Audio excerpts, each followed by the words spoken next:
afternoon, grade 8 students. Good afternoon, teacher. Alright, so before anything else, let's have our prayer. Prayer leader, may I call in Miss Glenda Abelita to lead the prayer. Let us put ourselves in the holy presence of God. In the name of the Father, and the Son, and the Holy Spirit. Amen. Lord, help us and save us from all dangers today and forever. Amen. In the name of the Father, and the Son, and the Holy Spirit. Amen. Once again, good afternoon, my dear grade 8 students. You may now take your seats. Thank you, teacher. Alright, so before anything else, allow me to introduce myself. I am Teacher Maria Medalia L. Caayon, but you can call me Teacher Dalia. Now, before tayo start sa atong lessons, I prepared some rules for this class. So first, here, natay mga house rules na dapat i-follow all throughout my class. Right, so first, we have to listen carefully. So, paminaw og tarong ni teacher, kay mag-discuss si teacher about certain topics. Next, engage respectfully. So, may nagawang activities i-prepare si teacher. Dapat mo participate dyan mo with respect with one another, especially to your teacher. Next, always try your best. So, in answering some questions and doing activities, you try dyan ang best. Next, raise your hand before you speak. So, balik-balik din siya, no? So, raise ang hand before mo answer. And lastly, never distract others. Dili magsigig tabi sa tapad. Now, before we discuss or before we proceed, so our topic or our discussion today, let's check your prior knowledge or your understanding regarding your discussion last week. Now, let's proceed to the review session. Alright, nakita na ninyong visual, students? Yes, teacher. Alright, let's move on to our first question. Now, what is typhoon? Yes, look, very active in Miss Ayon. I sige, start with you. Ang typhoon means kay makaguba sa environment. Alright, no, ang typhoon daw, kay according to Miss Annalyn Ayon, kaya ang typhoon daw kay makaguba sa environment. Now, what are the common characteristics of a typhoon? Yes! May call on Miss Glenda. Common characteristics of a typhoon is strong winds and with rain. Right. So, common characteristic daw ng typhoon kay typhoon has a strong winds and has a range, which is actually correct. Now, what is the difference between weather and climate? What's the difference nila? Alright, active kayo si Miss Kayon. Yes, Miss. Ang weather means kay uwan ug init. Ang climate kay mag-uwan nga init. Alright, so according to Miss Kayon, ang weather daw kay muuwan, mainit, which is actually correct. So, ang weather kay short term na siya. For example, muuwan karon, then kahapon kay mo init mo ang climate kay na siya. Seasonal. So, ang season sa Philippines kay wet and dry season long term. Kuhara? Yes, teacher. Alright, let's proceed to the next question. What are some effects of typhoon on people in the environment? Unsa epekto ni typhoon sa mga tao o sa environment? Alright. Since mana sa Miss Kayon, let's proceed to Miss Abelia. Effects of typhoons on people and the environment. Ang example is kanang naguba ang mga balay, then night floods, landslides. Alright, no, din siya very common sense experience sa mga nato. Recently, last November, doon apektuhan dito maayo sa naadig siya. Kanang damages of infrastructure, na landslide, kanang naay mga tao na nawagtang, until na wala pa nakitaan, and loss of life. Next and last, why is it important to study typhoon? Ano importante man na mag-study ka sa typhoon? Why? Anyone? Oh, very active. Yes, Miss Abelia. It is important to study typhoon in order for us to be prepared. Yes, very accurate and very well said, Miss Abelia, in order for us to be prepared and safe. Now, let's proceed here. I have here some image. I want you to observe it properly. I'll give you 3 seconds to do that. Alright, let's start. Now, what do you observe in the picture? Ano nakita niyo sa picture? Anyone? Going once, going twice? Yes, Miss Abelia. What I see in the picture are the damages. Yes, damages. Typhoon. Yes, damages of typhoons, no? As you can see, nakamuba na yun ang mga houses. Now, what do you think happened in the places? Ano nakita po nila places? Ano kayo nakita po ano yun, no? Um, Anyone? the places are Yes, Miss? in my own idea lang, places kay dili na siya clear kayo ang mga infrastructures at ang mga kuan kay tungod sa dili na maila tungod sa mga damage. Yes. Another opinions. Napadaling opinions. How about Miss Ayon? Kayo add-on sa isultin Miss Abelia? Teacher kay nag-uba ang mga balay teacher. Alright, nangaguba daw ang mga balad. Next. Now, what are the possible effects of the typhoons that is happening here? As you can see in the image, what are the possible effects of the typhoon that are happening here that makes it stronger? The possible effects. Effects of the typhoon kay teacher. Yes, Miss. Basing on sa imong question, ang effects sa typhoon kay nangaguba man na siya so ang sa imong follow-up question sa kay nakuan sa typhoon kay sa ako ang idea lang is kusog man ang typhoon nilasang level so mo na siya epekto niya na nagkabaha. Alright, very well said, Miss Abelia. Now, next question. Do all typhoons have the same level of damage? Again, do all typhoons have the same level of damage? And why? Going once, going twice? Volunteer or volunteer? Alright, may I call on Miss Kaayon? Do you have some opinions? Answers? Yan, ingon si Miss Abelia, levels daw. Teacher kay ang typhoon lain-lain kung level na signal number 1, signal number 2, signal number 3. Alright, very well said. So, lahi-lahi daw ang apektoan na niya depending on the levels of the typhoon. Next, what factors do you think make the typhoon stronger or weaker? Ano kayo mga factors ano yun nga makapakusog sa typhoon o makapahinay? Yes, Miss Abelia. Factors that weakens or make the typhoon strong based on our previous lessons. Yes. I think it's the air, and the temperature has to do something to do with typhoon.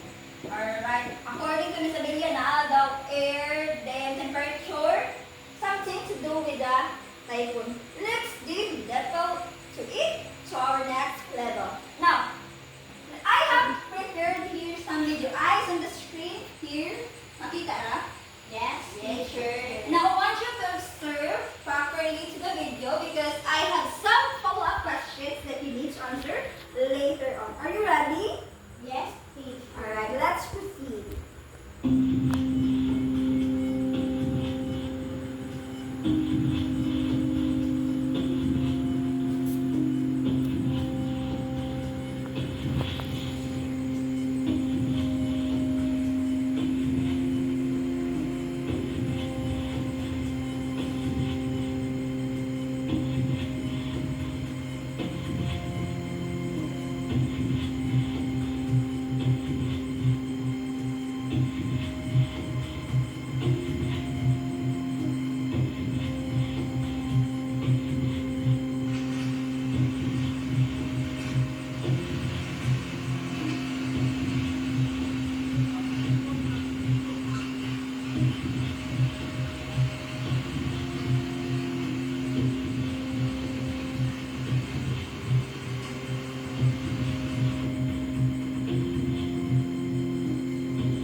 Alright, I'm sure no very familiar yung mga video kay those videos are what we've experienced last November, di ba? Pag bagyong Tino, kay mga bagyong Tino, Yes. nalulupan ditang diring lugar.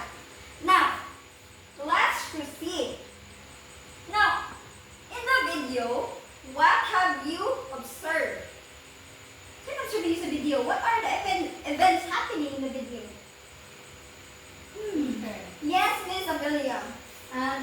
In the video, I saw victims of typhoon. Right. No, sa ipakita na video diha, no? It's really literally or literal na explanation nato kay also biktima nila sa typhoon din, no? We are the victims of the typhoon now. Where do you think the typhoon in the video came from? Asa nagikan ang typhoon nga, no? Have you ever wondered asa gikan si typhoon? Teacher, Alright, another hands na san. May comment, Miss Kayon.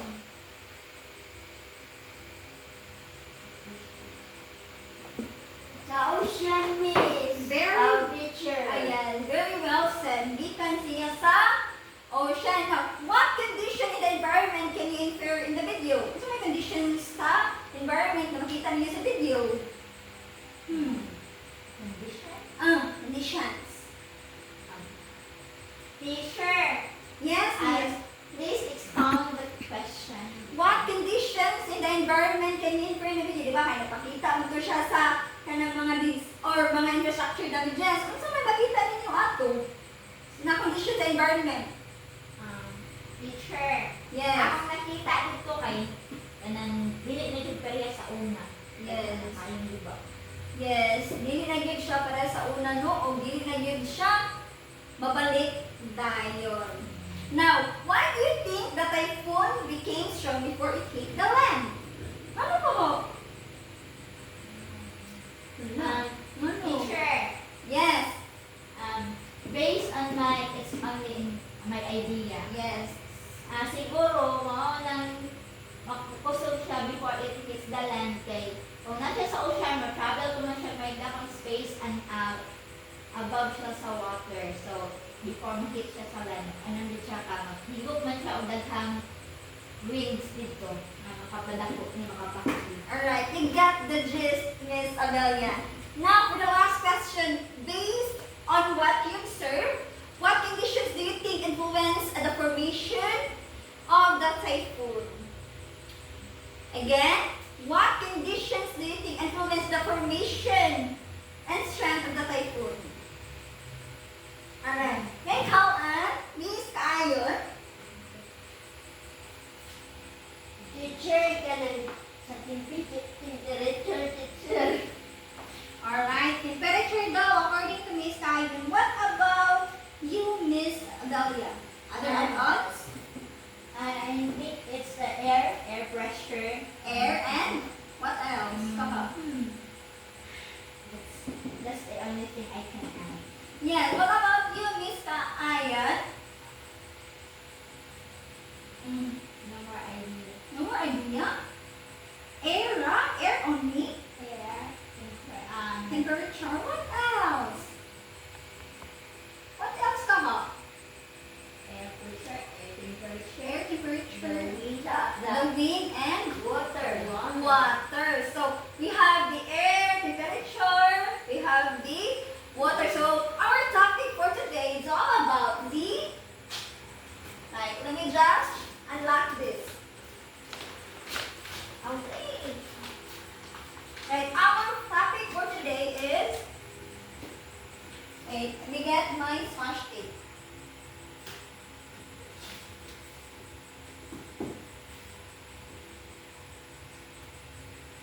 Right, ano na siya?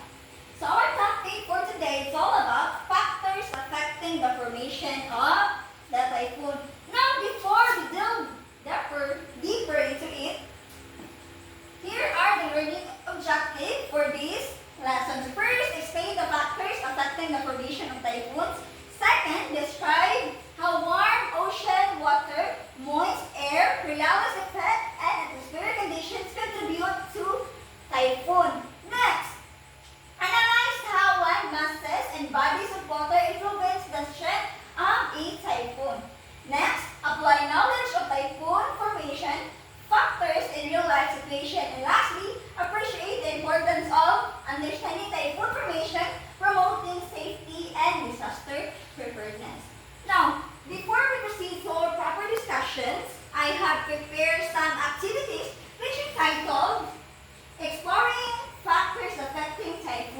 formation. So as for our objectives, we have first identify the factors affecting typhoon formation. Next, describe how each factor influences a typhoon. And lastly, explain how these factors contribute to typhoon development. So we have also here the materials. We have the activity sheet with pictures, pen or pencils, notebook for recording observation. So I'll give you 20 minutes to do that.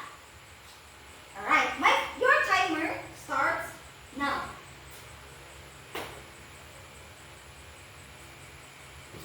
Alright. So assuming that you already done to the activity that I uploaded to your Google Classroom, let's proceed rather to our processing question. Now let's start with the first question. What conditions do you observe that affect the formation of the typhoon? Unsa ka kung sa activity na inyong nahuman? Teacher, Yes. based on the activity that we have done, conditions that affects the typhoon formation are the pressures of air. Pressures of air. Do, ingon sinasabihan niya kay air pressure daw. What else? Pressure of air, alone? Are you sure? Yes, Miss Kaayon. I know you have an answer in your mind. Teacher, water subsister. Teacher. Yes, we have water. Which of these conditions help a typhoon become stronger? So, yes, Miss. You have got an idea, I'm sure. Basing on the what teacher, can you please repeat the question? So, which conditions causes a typhoon to weaker? Have I? Weaker. Weaker, yeah. Conditions to make the typhoon weaker is if the typhoon will hit the land area. Yes. If hit na siya sa land, kay muhinay na daw siya ng how does the movement of the air and earth rotation affect the development of the typhoon?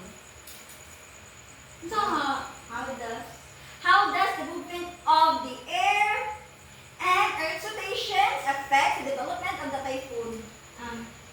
Teacher, Yes. I don't know. my dog, my pet dog. Ah. I'm sorry for the disturbance. Yes. Basing on the activity that we have done, ang makapa-affect na siya ang movement sa earth kay ang movement sa earth mo sa siya makakos sa wind to kanang mo asa upadong ang wind niya asa sa mas mapusog ang wind. Alright, very well said. Magkuyog daw na siya kay kung asa pa daw si wind, mo kuyog sa daw si typhoon according to Miss Amelia. Now, based on the observation, what can you conclude about the factors affecting the typhoon formation? Again, based on your observation, what can you conclude about the factors affecting the typhoon formation? Yes, Miss Kaayon?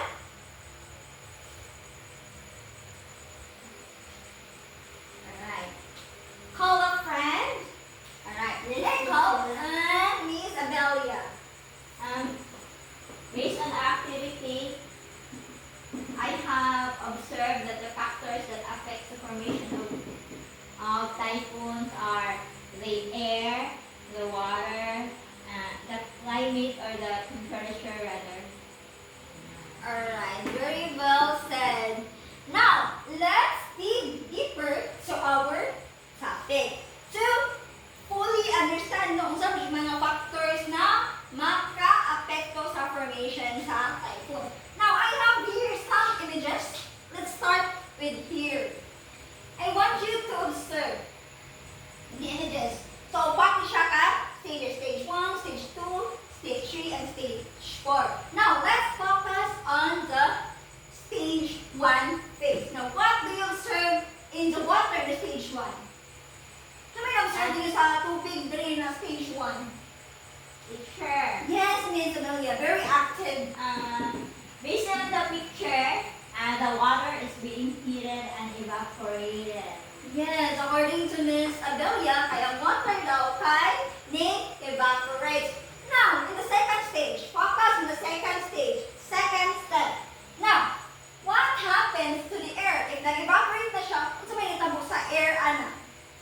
doon sa babaw. Right, Miss Ayan? Image number 2. Kung saan may tabo ko, no, kung ang first stage kay evaporation, doon na siya hangin. So may tabo ang sa hangin, ay padong na siya sa babaw. Right, kung saan ko may tabo? The air cools and forms clouds. Yes, very well said, no. According to Miss Ayan daw, kay ang air, mahimo na siyang clouds. Now, let's go to stage 3. Now, what do you observe to the air? Right, Miss Kaayon daw, according to Miss Glenda. What do you observe to stage 3? It creates a continuous cycle that strengthens the storm. Yes, since sige magpadayon og saka si air from the water, mo na siya ang makakreate sa storm, magpakusog sa storm. Then last, what do you observe sa air? What do you observe sa air sa fourth stage? Yes, Ms. Odelia. The air begins to rotate or spin because there is an arrow in a rotating Yes. position. Very good observation, no? Ang air daw maray kay ng tuyok, spinning. So, to summarize these stages, kay first, dili na mag-start si evaporation. Gikan ni siya sa tubig, ocean. I-evaporates na forma si clouds. Pag forma na ni clouds, mo na niya nahitabo. Nag-add up gihapon. Sige add up mo na na-forma si storm. Mo na kusog siya. And then lastly, mo suyog na siya. I explain later nga nagtuyog na si air. Now, let's proceed to the second images. Now, what do you observe sa clouds? Ano ba yung tabo niyo sa clouds? Diri ka ano? What do you observe sa clouds? Teacher, Yes, Miss Linda. Ano ba yung observe niyo sa clouds? because there is an arrow, I think warm, moist air is rising rapidly. Alright, so, according to Miss Olenda, kailangan siya yung arrows, of course. Meaning, anak, kay gikan sa tubig, warm water, ning saka pa doon sa clouds. And then, if ning saka siya pa doon sa clouds, what happened next? What's pinitabo sa doon? Yes, Miss Kayon. Thunderstorms and large clouds form. Alright, so sige niyang saka sa tubig, na-create na dayon si thunderstorm. So sige pa dayon sa evaporation sa air, na-forma na yun si thunderstorm. Now, what do you think this effect to the typhoon formation? So kay epekto ni typhoon formation, no? What do you think? Just a guess. Yes, Miss Adelia. Because there is dark clouds and thunderstorms in the picture, I think it provides heat and energy needed for the storm to grow. Yes, because of the heat and also na yung mga energy gikan sa water o na maporma si storm. Now, let's proceed to the third images. Now, what have you discovered? So, may observation you are discovering an image. Yes, Miss Kayon. I know you got the gist. The air is moving upward and outward. Yes, based on observed daw ni Miss Kayon, kay ang air daw kay ni move upward, then na sunshine move outward. Now, kung sa may indicate na movements sa air, sa indication na no? Yes, Miss Glenda. I think it shows continuous air circulation. Yes, mo na siya. It shows the continuous air circulation. Mo ni masigig tuyok-tuyok na clouds towards the na gikan sa air. Kung sa may tabuan niya sa typhoon. Yes, Miss Ayon. It helps the storm become stronger. Alright, mura ni siya kanang fuel na muad sa bagyo. Now, I have also here the last but not the least picture. Nana siya. Now, what do you observe to this image? Sa may na-observe niyo sa air? Ano air? Siya pa? Air? Yes, Miss Yolanda. In connection to the third image Yes. and the fourth image because of the red arrows there. I Yes. think the storm is spinning in a circular motion. No. Yes, very well said, no? The air is spinning in the circular motion. Now, what do you think is the cause of the spinning? Saan pa inungdan ng lituyok ni si Bagyo nga, no? Do you have an idea? What about you, Miss Kayot? Ano saman? Ano ko tuyok ka sa si Bagyo, no? The Coriolis effect Earth's rotation. Alright, ingon si Miss Kayot kay kuan daw. It's because of the Earth's rotation or also known Coriolis effect. So kung si Earth magtuyok, si Bagyo sa magtuyok. But ang tawa sa rotation ni Bagyo is, bear in mind, mo na siya si Coriolis effect. Again, ano kay mutuyok si Bagyo? Because of the Coriolis effect. Alright, very well said, no? Active kay si Miss Glenda sa pag-participate. Now, kung saan may kanang connection ani niya sa formation sa typhoon? What is their connection? Yes, Ms. Amelia. Because of those effects and movements, it helps organize the storm into a typhoon, which is a bigger one. Right, very well said, no?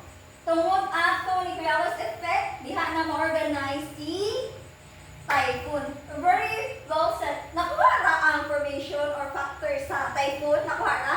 Yes, teacher. Right, if nakuha na, be, ako na sa mamuntahan na. Now, can you generalize the effects of the typhoon formation? Diin siya ng sugod, yun sa niya pang forma and all. I need 4. At least 4. Or, Yes, 4. If nakuha ka okay. yes, Miss Alicia, very active din siya, oy. Okay. Basing on your discussion, I think the first thing is the water is being heated and evaporates. So then, as the water evaporates, warm, moist air rises. Then, as the air moves upward, it will also move out in outward position. Then finally, a storm is formed in a circular motion and turns into a typhoon. Alright, very well said, Miss Glenda, rather. Now, so up, ang typhoon kay moving na siya if maabot sa land. Nga naman daw, babe, if nakasabot yun sa lesson. Ano moving naman ang typhoon? Maabot siya sa land. Teacher, Hey, any hands? Yes, Miss Kaayon. Ano ko weak naman si typhoon, ikabot sa land. Bulinay naman daw siya. Alright. Yes, Miss Kaayon? Wala naman sa tubig, miss. Wala siya tubig? Really? Are you sure Wala about na siya that? sa tubig, miss. Right, wala na siya sa tubig or the oceans which gives energy sa iyang formation. Alright, nakuha na yun. Now, since madama sa formation, makita na ninyo diha na pan. yes, teacher. Alright, let's proceed to the parts of the typhoon. Now, kani siya na image, mao dyan siya si typhoon, pero gagmay-gagmay na nako siya para maklaro yun. Now, let's start with this. Right, kung sa may ma-feel ka ninyo ani na surroundings. Sa kanino ma-feel? If it's in the air. Ah, yes. Alright, no, nagkabaylo ang, sa'yo, duty teacher, nagkabaylo ang description. Wait, let me just change it. Wala na bantay yan. Teacher, Yes? I'm sorry for the discussion. Alright, can we continue, Miss Amelia? I just wanted to help, but it's already done. Alright, it's just a little thing. Wait for a while.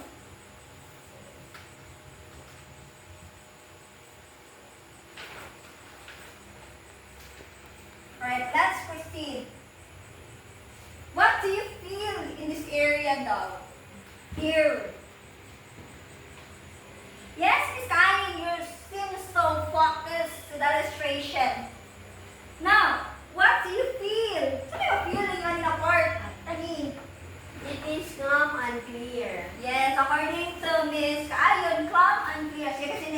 ba? Puti rin siya. Wala anything na inyong makita. Now, what do you think it is called?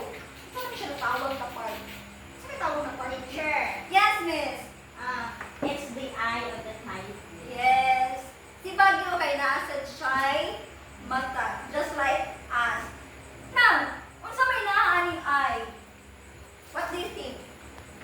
Yes, miss. It has low pressure and high winds. Alright, naani siya low pressure but hindi na siya ingon na kusog dito ang hangin. Somewhat, kuan lang siya, normal. Now, let's proceed to the next. Kani siya, money siya. Now, kung sa may kanang ma-describe niyo ani, what can you observe this image? Teacher, Yes, miss. based on the image, it surrounds the eye because the eye is the center. Right, obviously, no? Nagtoy pa rin siya sa eye. Kasi eye na lang siya sa center. Now, what do you think is this part? Sinawa ka na niya. Yes, Miss Kayon, you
typhoons become stronger when we reach Only the first part. This one. typhoons can form over warm ocean water. Warm ocean, that is? Black. Yes, according to Miss Kaayon, what daw siya kay from the word cold, ingon siya, warm daw ni siya, dapat. Alright, give 3 claps for Miss Kaayon. 1, 2, 3. Right, let's proceed to number 2. Number 2, balik up. Yes, Miss Abelia, very active. Typhoons become stronger when they reach land. Yes. It's still a bluff Bluff. Why no? because typhoons become weaker when they reach land. Yes, diba? Sa mga discussion kanina, if layok na ba siya sa water, uwi na siya. Since water is the source of the energy sa typhoon. Now, let's proceed to the third question. Alright, third question. What do you have in mind? Alright, let's proceed to this tayo. Alright, oh yes, you are Fact teacher. fast. Can you read first? Rain bands bring rain and wind to different areas. Ano fact na daw siya?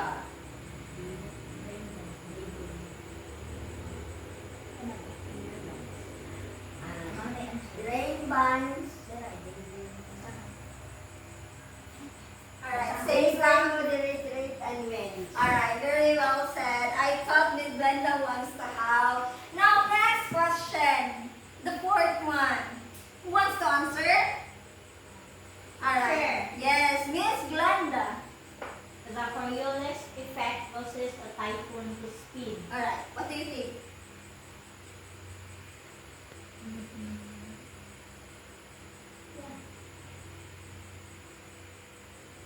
What do you think? Yes. Oh, yes. It's a fact. Why? It's a fact because the Coriolis effect helps organize a storm to make it a typhoon. Alright, very well said, no? Sa akong gingon ganina, if si Earth nagtuyok, si Typhoon sa nagtuyok jutsu, Coriolis effect. Now, last but not the least. Alright. Alright. Last na lang. Alright, please Kaayon. Yes, what do you think? Can you read first before you answer? The eye of the typhoon is the strongest part. Yes. Black nature. Are you sure? Yes. Alright, we're nag-loading to Miss Kaayon. The eyeball is the strongest part. Alright, very well said, no? It is a bluff because the eye wall is the strongest part. Now, as for the quizzes, I have already uploaded it in your Google Classroom. And as for the assignment is that you can read about the topics of this typhoon. Napali siya daghang stages or